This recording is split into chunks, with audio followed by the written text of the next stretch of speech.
श्री कृष्ण के अनुसार सबसे बड़ा पाप क्या है? मित्रों, इस धरातल पर ऐसा कोई व्यक्ति नहीं जिसने पाप ना किया हो।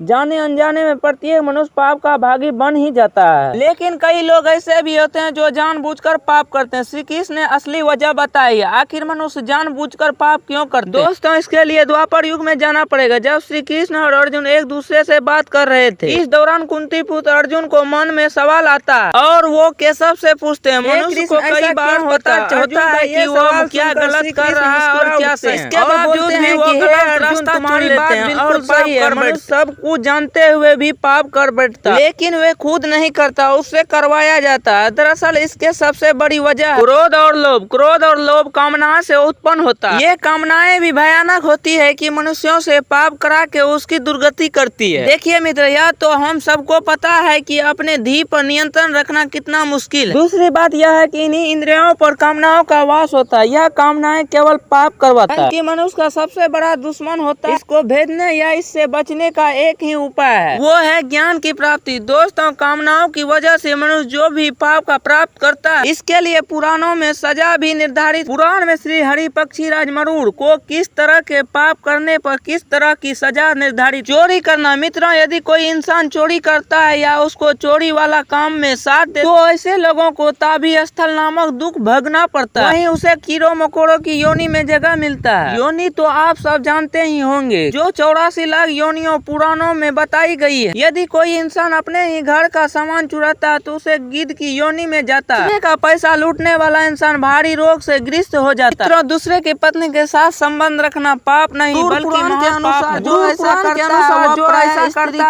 है उसे क्रूर के अंदर डाला जाता है। तो मित्रों, इसके लिए दूसरे सजा ये है, पहले भेड़िया और फिर कुत्ता, केदव, सियार, सांप, कौवा आदि की योनि में प्राप्ति होती है। पूरा जन्म और मृत्यु कंप्लीट होने के बाद उसे मनुष्य की योनि में लाती है। शास्त्रों के अनुसार बताया गया है कि पिता और पूर्वजों को किए बिना मरने वाला इंसान को 100 साल तक कौवा की योनि में जन्म मिलता है। उसके बाद वह मुर्गे पूरे महीने के लिए सांप योनि में रहने के बाद उसके पापों का अंत होता है, तब जाकर उसे मनुष्य की योनि में जन्म लेना पड़ता है। पत्नी को छोड़ना। दोस्तों, इंसान अपने धर्म पत्नी को छोड़ता है, अगले जन्म में गंडमाल नामक महारोग से पीड़ित रहता है। और इसके अलावा जो स्त्री के बल पर दुनिया में जी रहा है, वह दूसरे जन्म में लंगड़ा पैदा होता है। हत्या करना। मित्रों, हत्या करना पुराणों में महापाप माना गया है। अगर कोई भी इस पाप भागीदारी बनता है रूप में मिलता है। उसके अलावा दोस्तों, इंसान जिस चीज से हत्या करता है उसे उसी से हत्या हो उसे मृद योनि मिलता है। इसके बाद वो मछली, कुत्ता और बाघ बनता है और इन योनि में जन्म लेकर अंतिम योनि में मनुष्य में जन्म लेता है। शारीरिक शोषण करने वाला। मित्रों, पुराणों में शारीरिक शोषण करना भी पाप माना गया है। खासकर वो लोग जो महिलाओं को शोषण करते, उसे अगले जन्म में कई तरह के भयंकर बीमारी होता है। श्री कृष्ण कहते हैं सबसे महापाप द्रोण हत्या लगता है। जो लोग इस कर्म को अंजाम देते हैं उसे नर्क में तरह तरह की कठिनाई झेलने पड़ती है। उसके बाद उस मनुष्य का जन्म चंडाल योनि में होता है। दरअसल महाभारत में इससे जुड़ा एक किस्सा भी है। महाभारत की लड़ाई खत्म होने के बाद जब द्रोणाचार्य पुत्र यशोधामा ने उत्तरा के घर में पल रहा था और ब्रह्मा अस्त्र का प्रयोग करके उसकी हत्या कर दी थी, तब भगवान श्री कृष्ण को बहुत गुस्से में देखा गया है। श्री कृष्ण उस समय साफ साफ बोल दिया था, यशोधामा का पाप सबसे बड़ा पाप है, क्योंकि वो अजन्मे बालक की मृत्यु की है। दोस्तों, यह जानकारी आपको कैसी लगी? अपनी राय कमेंट बॉक्स में जरूर दें। यदि वीडियो पसंद आए तो लाइक करके अपने दोस्तों में शेयर जरूर करें। मिलेंगे लेटेस्ट वीडियो के साथ, तब तक के लिए बाय। जय